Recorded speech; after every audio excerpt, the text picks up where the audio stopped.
Hi, welcome to HUR at Home Music Night.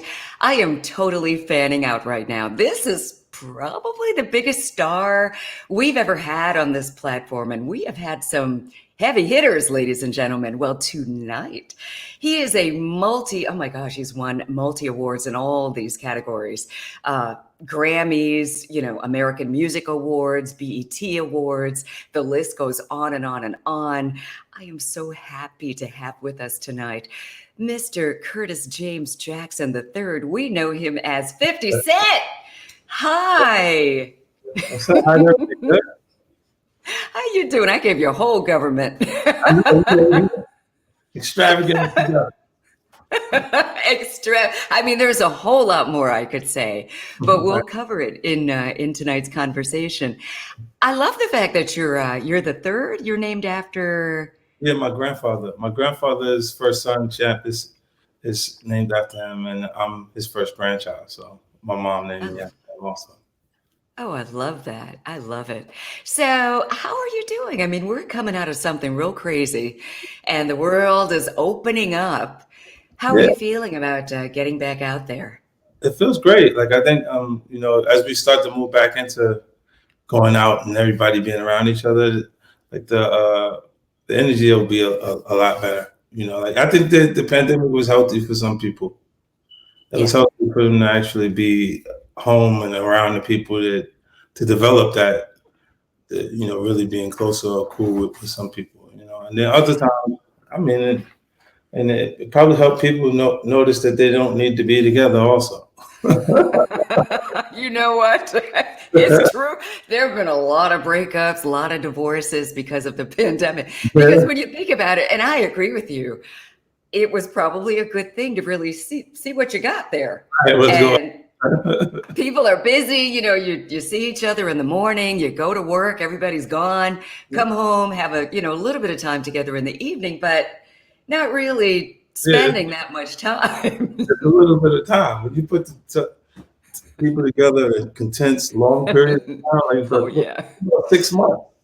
You're like, that's you? Oh. I didn't even know you like this. You really get on my nerves. Exactly. I can't take it. But, it also brought some people together. A lot of people, artists like yourself, who, on the road constantly, and you get a chance to settle in. I realized during the pandemic that when I'm fatigued or when I'm tired, it's from the travel. Mm-hmm. Because I've been able to get a lot done during the pandemic. Like as far as the FaceTime and things, or Zooms and stuff like that, I've been able to pitch, and I had an amazing year.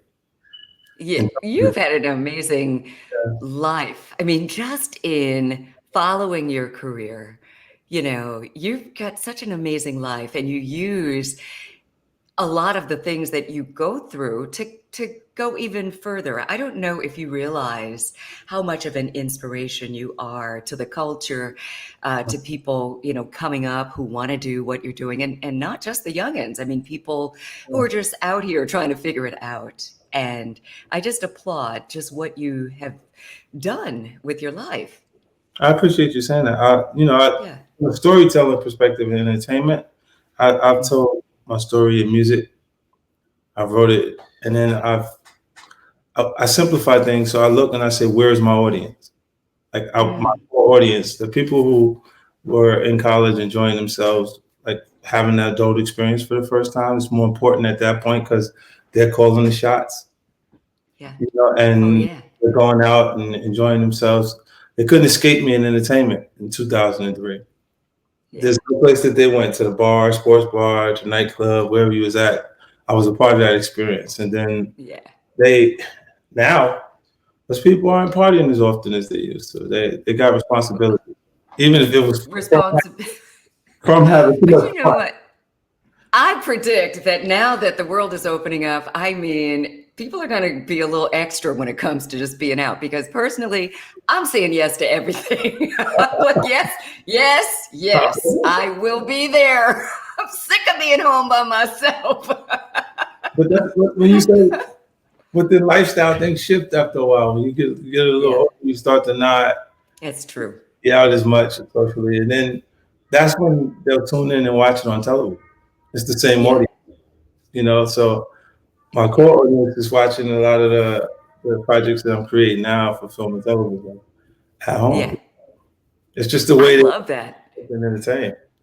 I mean, just having that attitude, just as you said earlier, they couldn't escape you. It's like no matter what you're doing, I'm going to be there. And it's probably that mindset that just keeps you so relevant. So let's talk about the acting, the producing, all of that. When did you first get bitten by the acting bug, if you will? Well, the first project I worked on was Get Rich or Die Trying. It was like based on my life story. We had the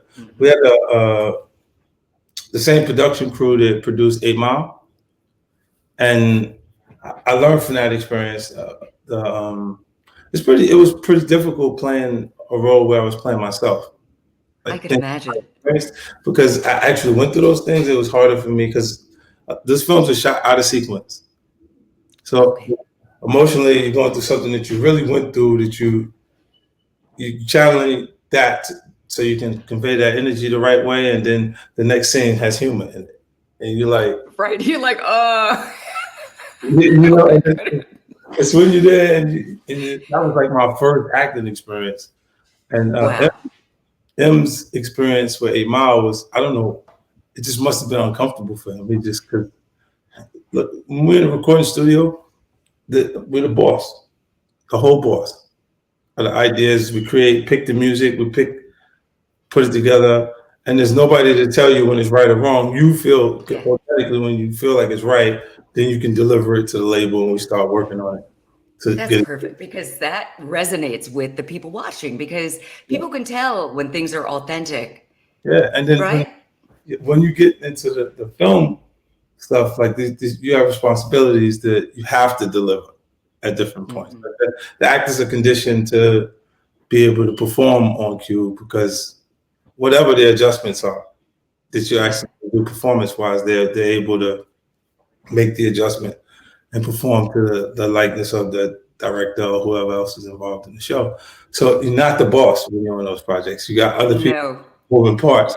And creatively, like when you make music, the example is like Go Shorty, It's Your Birthday. That's not rocket science. Like that's what came out when I heard the music. It's so hot though. I mean, it's so hot and it sticks in your mind. Everybody sings that. Yeah. Then when you get into film and television, the simplicity is not the same key to it. Because a lot of times the writer writes the first idea and it changes because of the notes from the executives. It changes and it changes and it changes. So process wise, it starts one place and it ends up another before it's actually ready to start shooting. There, a few times I've seen ideas from the writers in the beginning producing projects that were so good that I was like I really like it. So can you change it? Okay. Can you change it so we end up here instead of starting here? Because I know that they're gonna make the notes and everything else. The process is gonna, and we're gonna go through that process. I love that. I love that. You're saying because typically it'll start one way and it'll evolve into something else. You're saying, okay, I like where it began. Let's not lose this essence and let that be the end goal. That's good stuff. And so that takes you from, 50 Cent the actor to 50 Cent the director and producing your own thing, right. Which that's a whole different animal, Yeah, right? I mean, with my hero project, like my hero person's career, I like Stallone. Why? Because he kind of made the vehicles that made him a success. He went and came up with the idea. A lot of times people sit and wait for the right role to come or the right thing. Yeah. You should be actually trying to figure it out. There's things that you know about you that the general public doesn't know about you. Like if a person, if she wanted to play like a character that danced a certain way or that did something in your spare time, you can actually be going recreationally to just have fun dancing and doing that. But it gives you time to prepare yourself in a way that the public doesn't know that it's because of your interest in playing a role that way. At some point, it's just look when Jamie Foxx is playing Ray, He's not thinking about the keys because his passion for music already had him playing the keys. That's right. You know what I mean? Yeah. And when you see Don Cheadle playing Miles Davis, he had to Mhm. go learn how to play the trumpet. So he's also conscious of how he's moving his fingers when he's playing it because he had to go through a whole different learning curve To really play, to right? Yeah. really play it. Yeah. So it's like a lot more energy put into the physical aspect of the performance when you see Don Cheadle Mm. doing that. And Jamie had Hmm. already invested in that area. You know what I mean? So Exactly. And when you both of them just masterfully play uh, those roles. Oh both, my God. there's nothing you can't take away from either one of the performances. And Right. Jamie got an Academy Award for it. You know, like Exactly. Well deserved.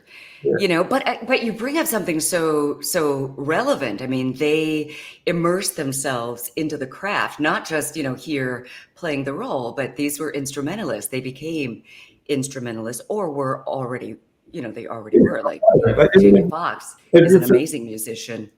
how you decide to keep yourself in good physical health. Like if you went and trained different styles, like even Muay Thai, I don't know nothing about Muay, but you're doing that, and then before you know it, you're in an action film, and they're asking you to do a move that comes from that. You know, and there's And you're a like, you know what? I yeah, can do that. Yeah. I could do that for you right now. And do you prefer that I call you 50 Cent or Curtis? Which That's would you like? better for me. I'm more Which, for what's better? more people call me 50. Okay, I like 50. Yeah, 50's good. It's all good for me. So, it seems like that same mindset is what has helped you become the mogul that you are today. That you've had the rap platform, you were already crushing that, and you used that time and that position to Yeah, go even broader. Just, again, going back to when you said, you can't go anywhere without me being a part of it. And a right. lot of people don't realize that. It's like, you know what? Take advantage of where you are and capitalize on that. Yeah, like you look, you say from the music perspective, you get involved and you develop a at that point it feels like magic because you're able to take your own ideas and it connects. It's so difficult to get people to agree on things. Look at our government. They Hmm. not agree on things. You Oh, know, no. you Yeah. go when you can put something out and everyone is in agreement that it's the right thing for that time period. It feels like magic, you know. And then in America, well, we're the leaders, and it's clear when you're a star in America, you're a star everywhere. Hmm. Oh, there's no question about it. And Leader of the world, the free world. there's people that are really talented and hot from other territories, and they don't break out of those territories. They don't make it to everywhere around the world because they're not in America. You know, Yeah. like I run into guys that I'm like, yo, it's super. They think it's super big in Africa, or this person is super big over here in Japan and different areas, and you going, and they have no idea who you are in America back at home. You know what I mean? And I'm Exactly. like, it's crazy. Right. Some of those markets are Whereas here, I've been in Tokyo and I'll see like big posters of American artists, mhm. and everywhere. Just, it's amazing because like you said, I mean, if you're big here, if you can make it here, you make it in the world. And then, and again, it's so smart to kind of use your platform and become an entrepreneur. And especially, I mean, you've got the audience, you've got the world's attention. Why not? So let's talk about that journey, and now you've got these, what is it, the Sire brand? Experience, Tell yeah. us about your brands. Yes. That company, I developed that. Well, I was approached to be a part of Spirits in 2004. I didn't get involved till like 2016, and Okay. that was with Beam Centauri. We did a deal that mirrored what Puffy did with Ciroc and Diageo. So it Hmm. was like a profit share. It wasn't ownership to that actual brand. And I took F and vodka from 43,000 cases to 260,000 cases in Ah, 2 months. Yeah. And oh, months. Oh my goodness. Bravo. yeah, and Yes. I taught them a few things while I was over there because they lower the price point. Whenever they got a product in the store that isn't selling, they lower the price point. But if I was going to do something, the culture would directly compare it to Puffy. Okay. And if Ciroc being a competing brand with FN at that point, they needed to match within price points because hip hop culture and youth culture is so broad now that it's pop culture. But a lot of people equate quality with expense. You're And right. yeah, because you got to look at even the high end fashion stuff. It feels like the products are becoming more cheaper because they Yeah, understand that the brand means so much. that's right. You can That's just sell absolutely right. There are some brands I don't even want to touch because they've gone so mass appeal. It's like, it why am I going to pay this for that? for that, and it doesn't have that niche or that cool thing that I mean, Right. finding things. I find things in clothing sometimes. I just find be a new Italian designer, make the shoes up. I wear the I shoes. I'm like it. the suit up. You're like, I'm the trendsetter, not the trend follower. Yeah. You Thank you know, very much. everybody will do you a favor when you don't need one. That's right. You get to the point that you financially don't need these things, they give me. Yeah. Like Oh, absolutely. they'll mail me the stuff because Yeah. they know when I And wear it, then someone else sees it and they want it because they saw me have it. I love that. Yeah, you kind of make it hot, That's right? it. I mean, and there's a price for that. There's definitely a price for that. Like if someone wants your brand, you've Connected, established there is a price. and it's a small price for a brand if they just looking at it like the price of goods. Hmm. Price of their goods is giving it to you. Say casually wear it because someone's Yeah. going to see you casually wear it, and then they're going to still. All of a sudden, There it is. yes, this is what we're wearing now. The Yeah. concept of a mannequin, right? Yes. They put the mannequin in store because you can see that way. You can see someone wearing the clothes already. Hmm. Like we get our style Hmm. from things that we see in passing, and without being conscious of it, we may not be going, "No, I want that actual Exactly. dress or a suit or whatever." But if we see something that's similar that feels good, we get it because we saw someone else with something. Exactly. And you mentioned something very key as it relates to fashion. It's subliminal. You don't realize that you're already being programmed Yeah, to for it. buy this. You're thinking, oh, I picked that out. Well, did you really? Did you? I'm not so sure. I think you saw a fitty with that on. You said, subconsciously, you're like, okay, this is what's hot right now. Let me Yeah, let me get this. and Right. That's kind of how it works. And musically, WHUR has been rolling with you, constantly. Congratulations on all your new music. And, I mean, let's talk about that. I mean, with everything that you're doing, is there a favorite of yours? I mean, are you music first? Are you film first? Are you the without business first? I wouldn't have the ability to do any of these things. Like the ability to be in business came with the popularity and the income from the music. Hmm. It allowed me Yeah. to invest and find interest in business. Because a lot of times you got a lot of people out there that are really business savvy or really into business that just don't financially have the funds around to support their ideas. Yeah. That's what money is for me. Like, at this point, it's so I do what I want when I want to do it.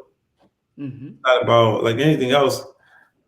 It doesn't really matter. It's just I'm my interest in money is me being able to do what I want. Yeah, Like, that's what it's for. yeah, if a person That's does, what it's for. they say the plane's not going, the private plane is going. I'm leaving 2 o'clock in the morning instead of their flight schedule. You know what I'm saying? So it's not Yeah. when they feel like it, it's when I feel like it. And then there's I a like it. 50, yeah. you're my hero, okay? I'm just gonna say it. I love that. So yeah, talk about your latest music. Who are your producers and all of that? The last few things I put out were the theme songs for Raising Canaan. I did Raising Canaan, and I we can't wait to see Raising Kanan. yeah, and we actually produced the song here, like in house, and it was because I had to find a song that matched the '90s and the environment that I was from in South Jamaica, and that was Kenny Burke's "Rising to the Top." That progression. Nice. stood out the most in that time period because it was, I don't know what it was, but the music was so inspirational at that point. Like keep Yeah. rising to the top, like don't let nobody. Oh, heck yeah. Oh my gosh, heck, that's the anthem. I mean, and a lot of music that came out in the 90s is still so hot today. I mean, I love the whole musical time period of the 90s. Oh, that's cool. I didn't realize it was for that. And Raising Kanan, that's coming out what, July? July 18th. Ooh, Yeah, yes. Why July 18th? Your birthday, you're what, the the 6th? 6th. Yeah, on the 6th. And the 18th was really the closest date I can get to my birthday. I knew it was a birthday connect. My sister is a Cancer. She's June 28th, and she's just like that. Anything she can do near her birthday, I'm like, hey, girl, I see what you're doing. Oh, that's so awesome. Yeah, but that one, I feel really good about the project. So I worked with Sasha Penn on it. He's the writer, showrunner for the show. And Okay. I kind of had to give him some nuances and things that were in my experience, my early experience that like I had been bumped around a little bit in the neighborhood, but I was more afraid of my mom than the people that were bumping me around. So That's so good. I understand that completely. yeah, I dealt with those things, but early on, and he kind of was able to take the nuances of some of my experiences and put it in there because the Kanan character wasn't based on solely like me. Like that was, with Courtney, I was saying, if I play a bad guy, I want to play the worst person they've seen in a while. You know what I mean? On the television. Yeah, like we're gonna really do this. If we're gonna do this, we're gonna really scare you. Yeah. And she really dug into it. It was one point it went a little too far. Like I was like "What's the old lady. Oh no, what? No, not an old lady. What way we do that? Like I don't even know nobody that would do that. Like, I'm like, wait, okay, because I don't want to change the dialogue of her ideas in any way. I was like, because I don't feel like I'm acting if I'm turning it into what I want it to be. Yeah. So I said, okay, so I said, can he be on drugs? Like, so I can have a reason for not having any conscience at that point, or any, not Yeah. just being aware of what you're doing. It's just anger Good. coming out of this trauma of being burnt because I lost a little fight with ghosts and stuff like that. And that Okay. was how I ended up, being able to convey that energy well on I screen. love it. I mean, it's so addicting. The whole series, the whole brand, the whole Ghost, all of it. I can't wait. I'm here for every single episode of all of it. And you've got spin-offs. Congratulations. Bunch of stuff going on. Like right now, it's proven diversity works. Mhm. You know, 'cause- Diversity works.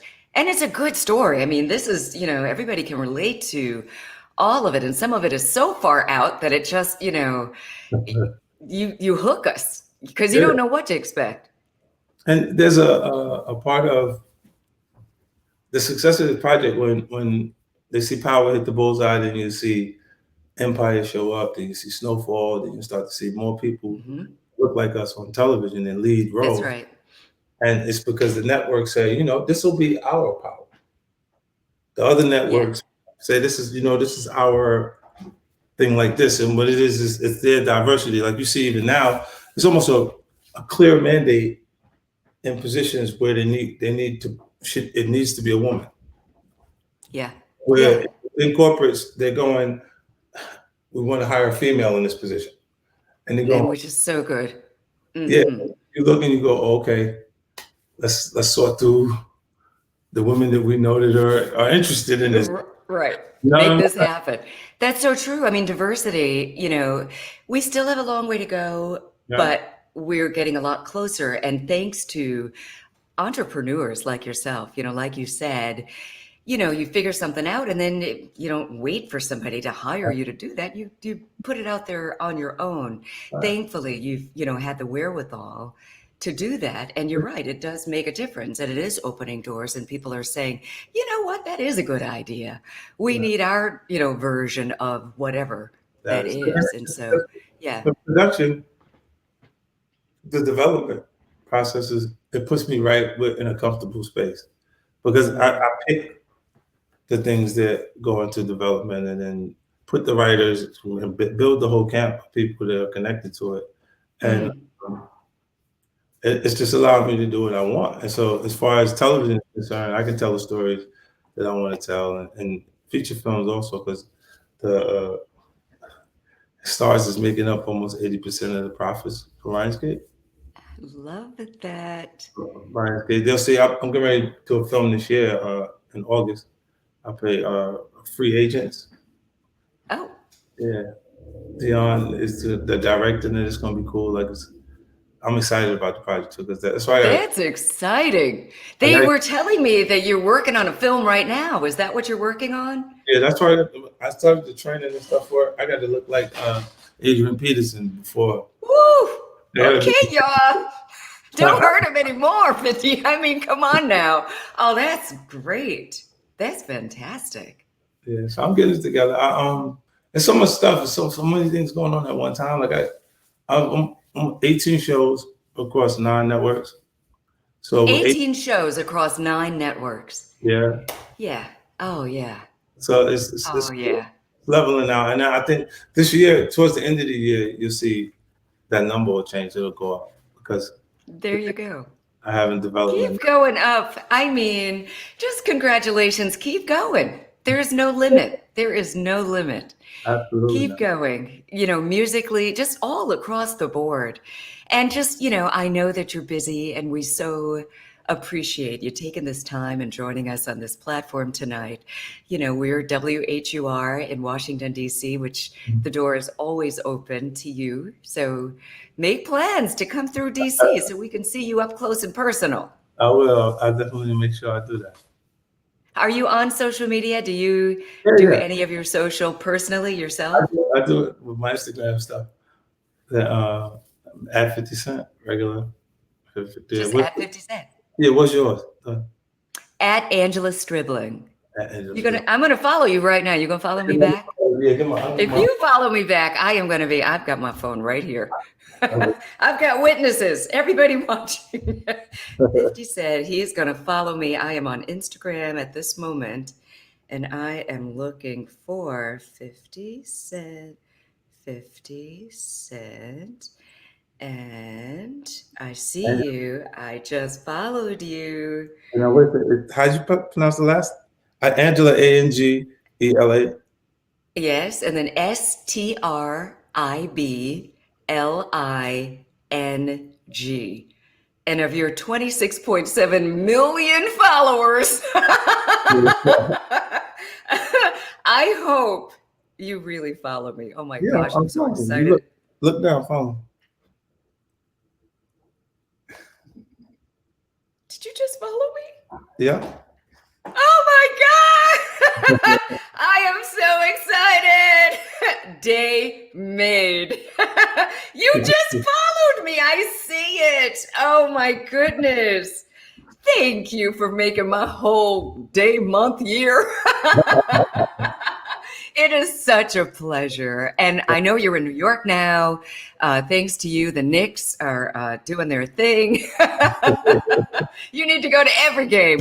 And I so look forward to meeting you in person. But I mean it when I say I'm so proud of you. Just everything that you're doing, you know, for the culture, for the human race. Keep shining. God bless you. Have a good night. Wow. Goodness gracious. That was 50 Cent, as you all know, on the HUR at Home platform. I knew I was excited to meet him, but who knew it was going to be this amazing? Thank you so much for watching us tonight. Make sure you go to WHUR.com and you can see everything that we have coming your way. As you see, we're bringing out the very best. Follow me at Angela Stribling on all social, and make sure you follow at WHUR-FM, and keep making us the #1 music station in the DMV. We love you for that. 96.3 WHUR. Have a good night.